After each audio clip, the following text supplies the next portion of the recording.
Yes, class 9th। ठीक है, हम चैप्टर पढ़ रहे थे, कौन सा चैप्टर पढ़ रहे थे बेटा? 5th चैप्टर था हमारा, बायोलॉजी का लेसन हमने स्टार्ट किया था। ठीक है, fundamental unit of life. Fundamental unit of life chapter का क्या नाम था? Fundamental unit of life. Life की फंडामेंटल यूनिट क्या होती है? सेल। तो हम किसके बारे में पढ़ रहे थे? सेल के बारे में। तो कल हम क्या पढ़ा था हमने? सेल की डिस्कवरी किसने की? डिस्कवरी के बारे में पढ़ा। ठीक है, कुछ सेल की स्ट्रक्चर भी हमने देखी। देखो आज हम देखने वाले हैं, देखो सेल है, मैं जनरली डायग्राम बनाता हूँ सेल का। ठीक है, ये सेल, ये न्यूक्लियस, ये साइटोप्लाज्म, ये जनरली डायग्राम है। ठीक है, हम आज पढ़ने वाले क्या हैं वो बता देता हूँ।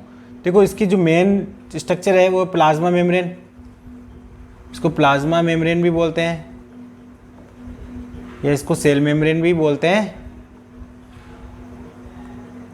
इसको प्लाज्मा मेम्ब्रेन या सेल मेम्ब्रेन भी इसको बोलते हैं। ठीक है, और इसके अलावा हम इसको बोलेंगे न्यूक्लियस। ठीक है, उसको बोलेंगे साइटोप्लाज्म। क्या बोलेंगे? साइटोप्लाज्म या प्रोटोप्लाज्म।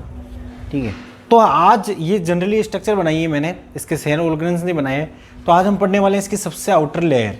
ठीक है, तो सेल की जो सबसे आउटर मोस्ट लेयर होती है उसको क्या बोलते हैं? प्लाज्मा मेम्ब्रेन या सेल मेम्ब्रेन। तो आज हम उसी के बारे में स्टडी करने वाले होते हैं। देखो जो ये है सेल है, इसका मतलब देखो ये आउटर मोस्ट लेयर है। ठीक है, सेल मेम्ब्रेन क्या हो गई? आउटर मोस्ट लेयर हो गई, जो क्या करती है? एनवायरनमेंट और सेल ऑर्गेनल्स को, जो सेल्स के ऑर्गेनल्स हैं उसको सेपरेट करने का काम करती है। ठीक, तो ये आउटर मोस्ट लेयर है, आउटर कवरिंग है, इसको हम बोल दिया हमने प्लाज्मा मेम्ब्रेन। देखो यहाँ से कुछ ना कुछ सब्सटेंसेस तो आते ही जाते होंगे। ठीक है, कुछ सब्सटेंस अंदर आते हैं, कुछ सब्सटेंस बाहर जाते हैं। तो ये जो प्लाज्मा मेम्ब्रेन होती है ये सिलेक्टिवली परमिएबल होती है। कैसी होती है? Selectively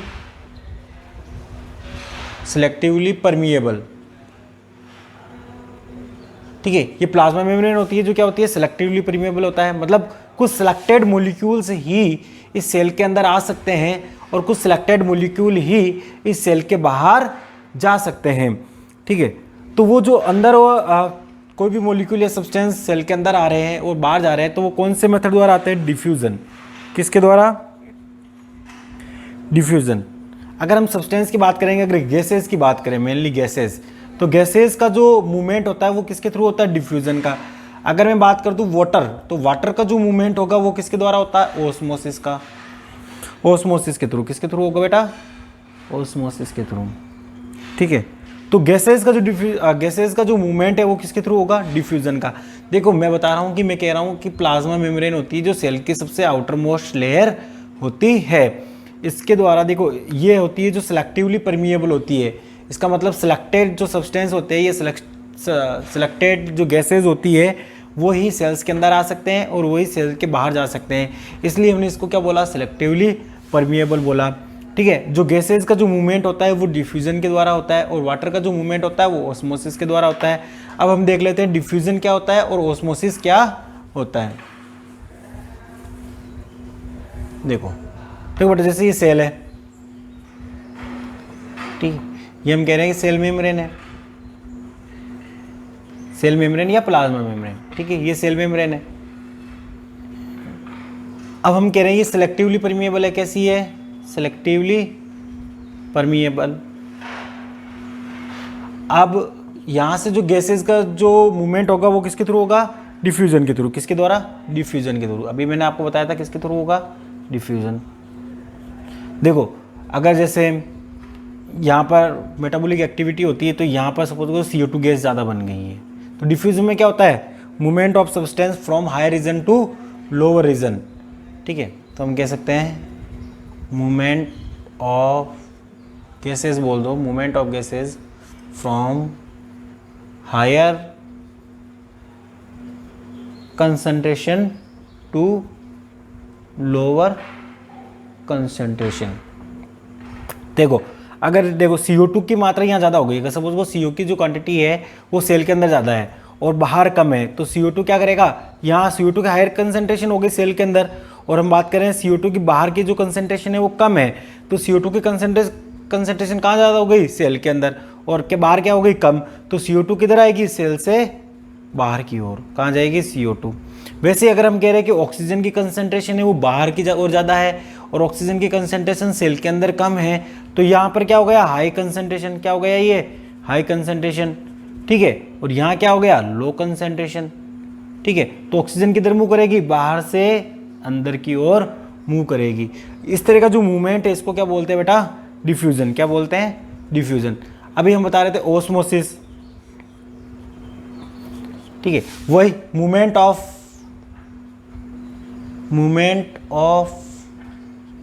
water from higher concentration to lower concentration through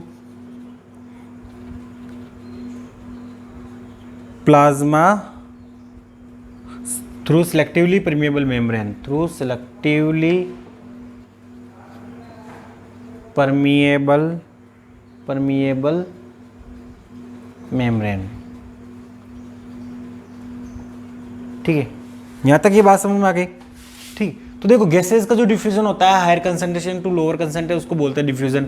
अगर वाटर का मूवमेंट हो रहा है higher concentration to lower concentration, ठीक है, थ्रू सेलेक्टिवली परमिएबल मेम्ब्रेन, जैसे ये सेलेक्टिवली परमिएबल मेम्ब्रेन है, यहाँ से वाटर का मूवमेंट या तो अंदर हो सकता है या बाहर हो सकता है, ठीक है, जिधर हायर कंसंट्रेशन से लोअर कंसंट्रेशन की ओर होगा, ठीक है। तो उस जो वाटर का मूवमेंट होता है higher concentration to lower concentration, उसको क्या बोलते हैं, ऑस्मोसिस।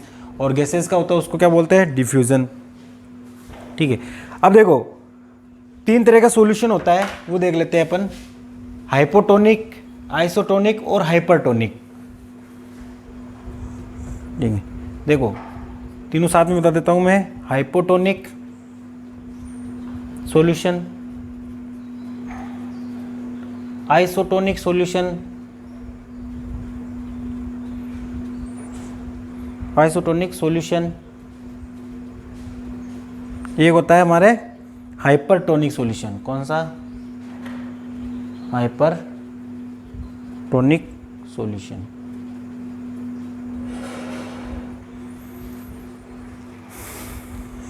देखो अब हाइपोटोनिक सॉल्यूशन क्या होता है, जैसे ये है,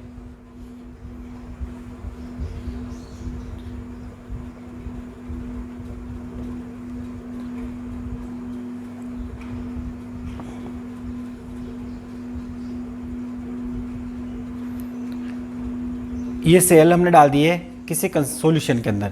अगर देखो वाटर की कंसंट्रेशन, ठीक है, ये वाटर है, सपोज करो वाटर की कंसंट्रेशन, ठीक है, बाहर की ओर ज़्यादा हो बजाय किसके, सेल के, सेल के एनवायरनमेंट से ज़्यादा अगर वाटर की कंसंट्रेशन उसके आउटर एनवायरनमेंट में हो तो उसको सॉल्यूशन को क्या बोलते हैं, हाइपोटोनिक सॉल्यूशन, ठीक है।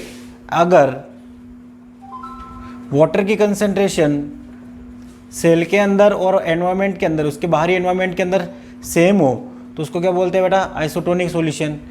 और हाइपरटोनिक सॉल्यूशन किसको बोलेंगे, जब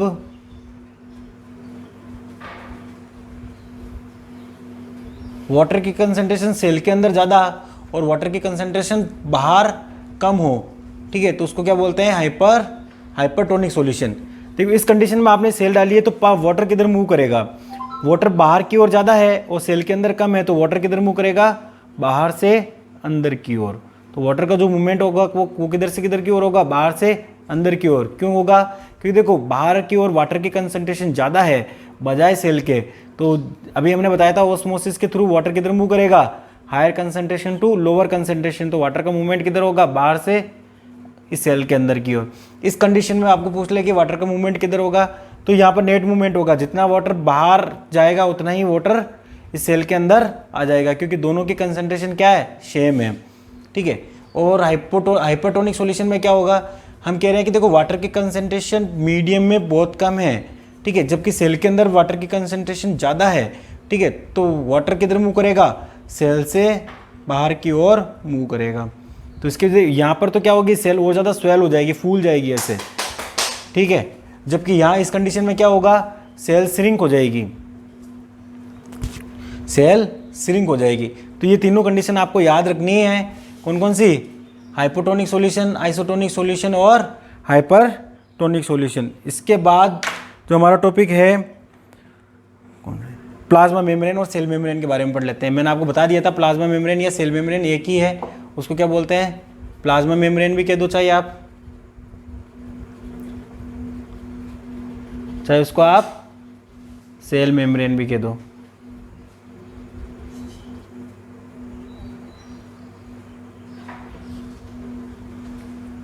ठीक है, मैंने आपको बता दिया कि प्लाज्मा मेम्ब्रेन क्या होती है, ये सेल है तो इसकी जो आउटर मोस्ट कवरिंग होती है उसको क्या बोलते हैं बेटा, आउटर मोस्ट कवरिंग को क्या बोलते हैं, प्लाज्मा मेम्ब्रेन। ठीक है, ये जो सेल ऑर्गेनल्स है उसको बाहरी एक्सटर्नल जो एनवायरनमेंट है उससे सेपरेट करती है। ये सिलेक्टिवली परमिएबल होती है, ये हमें पता है कैसी होती है बेटा, सिलेक्टिवली परमिएबल। और ये किसकी बनी होती है, ये लिपिड और प्रोटीन की बनी होती है, लिपिड एंड प्रोटीन। ये किसकी बनी होती है बेटा, लिपिड और प्रोटीन की बनी होती है। ठीक है, अब इसकी प्रॉपर्टीज़ क्या है, देखो ये याद रखना है आपको, सेल मेम्ब्रेन प्लाज्मा, ये आउटर मोस्ट कवरिंग होती है, सिलेक्टिवली परमिएबल होती है, मतलब सिलेक्टेड मोलिक्यूल्स ही अंदर और बाहर आ जा सकते हैं। और ये जो बनी होती है वो किसकी बनी होती है, लिपिड और प्रोटीन की बनी होती है। ठीक है, इसकी प्रॉपर्टीज़ देखोगे तो ये फ्लेक्सिबल होती है, कैसी होती है, फ्लेक्सिबल होती है। ठीक है, और ये एंडोसाइटोसिस के द्वारा फूड को अंदर भी ले सकती है, एंडोसाइटोसिस के थ्रू क्या करती है, फूड को एंगल्फ भी कर सकती है, फूड एंगल्फ। जैसे अमीबा भोजन लेता है ना अंदर, ठीक है ना, अमीबा अपने भोजन को कैसे लेता है, वैसे ही ये फ्लेक्सिबल होती है। देखो ये फ्लेक्सिबल होती है, जो सेल मेम्ब्रेन होती है फ्लेक्सिबल होती है और एंडोसाइटोसिस के द्वारा भोजन को अंदर निगल सकती है, जैसे फॉर एग्जांपल अमीबा। अब आप देखेंगे कि सर फंक्शन क्या होता है प्लाज्मा मेम्ब्रेन का, तो इसका फंक्शन भी देख लेते हैं हम, प्लाज्मा मेम्ब्रेन का फंक्शन। इधर देखो फंक्शन,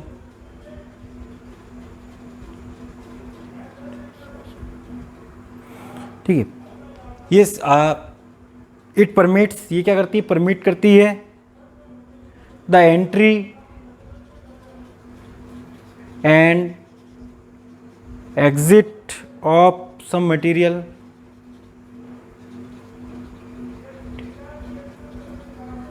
ठीक है, और जो रिक्वायर्ड नहीं है, ठीक है ना, उनको ये एंटर नहीं करने देती है सेल के अंदर। जैसे ये सेल है तो जो परमिटेबल है, जिसको जो इनको रिक्वायरमेंट है उसी को ही अंदर आने जाने देती है, और जो परमिएबल नहीं है, जिसकी ज़रूरत ही नहीं है, नॉन रिक्वायरमेंट है, उन सब्सटेंस को ये अंदर आने जाने नहीं देती है। इसके बाद देखो ये सेल मेम्ब्रेन हो गया, ठीक है, हमने इसके बारे में पढ़ लिया था। अब देखो इसको सेल मेम्ब्रेन को एक बार फिर से देख लो शॉर्ट में, ये सेल है, ये आउटर कवरिंग होती है बेटा, ये क्या कहलाती है, सेल मेम्ब्रेन, या इसको प्लाज्मा मेम्ब्रेन भी बोलते हैं। ये सिलेक्टिवली परमिएबल होती है, इसमें डिफ्यूजन और ऑस्मोसिस के थ्रू वाटर का या गैसेस का एक्सचेंज होता है, ठीक है। ये प्रोटेक्टिव लेयर होती है और केवल जो सिलेक्टेड मोलिक्यूल्स है, रिक्वायर्ड मोलिक्यूल्स है, उन्हीं को अंदर जाने देती है, और ये फ्लेक्सिबल होती है। अब देखो एक प्लांट सेल, एनिमल सेल में प्लाज्मा मेम्ब्रेन होती है, लेकिन हम एक प्लांट सेल की बात करें तो प्लांट सेल में क्या होता है, एक सेल मेम्ब्रेन के अलावा एक और वॉल होती है, उसको बोलते हैं सेल वॉल। क्या बोलते हैं बेटा, सेल वॉल। जो सेल वॉल होती है, ये जैसे ये सेल मेम्ब्रेन है, ठीक है, उसके बाहर एक और वॉल होती है, उसको क्या बोलते हैं, मेम्ब्रेन होती है, उसको बोलते हैं सेल वॉल, जो एनिमल सेल में एब्सेंट होती है। अब देखो सेल वॉल ये सबसे रिजिड होती है। सेल वॉल कैसी होती है, तो हमने बता दिया कि जो प्लांट सेल है क्या है, सेल वॉल। जो प्लांट सेल है, ठीक है, प्लांट सेल में एक आउटर मोस्ट कवरिंग होती है, उसको बोला जाता है सेल वॉल, ठीक है। ये होती है रिजिड आउटर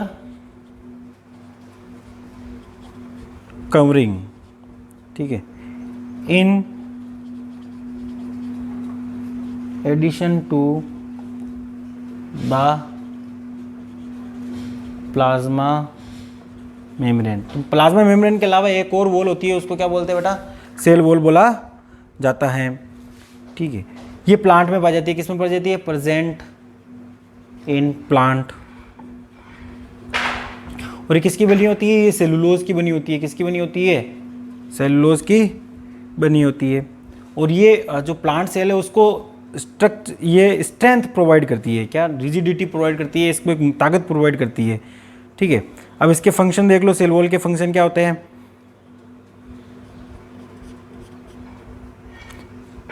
ये जैसे हाइपोटोनिक सॉल्यूशन है या हाइपरटोनिक सॉल्यूशन है, अगर उसमें सेल डाल देते हैं तो ये सेल ब्रस्ट हो जाती है, जनरली सेल ब्रस्ट हो जाती है।